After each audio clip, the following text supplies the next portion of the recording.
Ndị be anyị ekele m unu. Ọkwa nwaada Igbo bụ Amaka 042 na-ekwu. Owebu na nji bịa taa bụ maka nkwado. Ụmụ ihe anyị kwesịrị ịdị na-eme, anyị nwa bụ ndị Igbo kwesịrị ịdị na-eme. Anyị kwesịrị ịdị na-akwado ndị obodo anyị, anyị kwesịrị ịdị na-akwado si ihe anyị nwere ike. We should try as much as possible to be supportive. N'ezie, like ọtụtụ ndị Igbo na-agụ egwu, abịa kpọọ mmadụ ise, enwere onye Igbo akpọtagoro afịa as the best musicians. Ọ pụtara na ndị be anyị amara agụ egwu, ebe anyị makwa na ndị be anyị na-agụ egwu agụsi ike agụtakwa ya ọfụma. Somebody like Flavor Fino, ka edi ndị ka ha agụ egwu. Ọ bụrụ maka na ya da-apụta kwadosie ha ike, ọ pụtara na ndị a na-agụcha egwu a na-akwado na-asị na ha gba first na ha gba nke anọ, ọ maka na ndị be ha na-adị pụta in mass, like come and support them. Ọ dịka ọ na ha nwa kachazi agụ.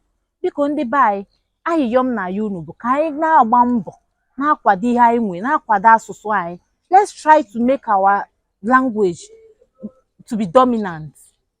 Biko maka na asụsụ anụ anyị asụsụ anyị bụkwanụ ya bụ asụsụ anyị nwekwanụrụ ngabasị.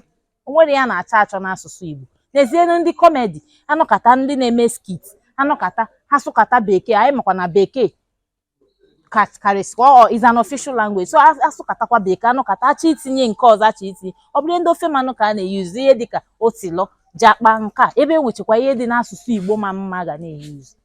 Why is it so? Biko ndị be anyị ka anyị try ya na-akwado ihe anyị nwe kwadosie ya ike. Biko na ekene m unu, ndewonu.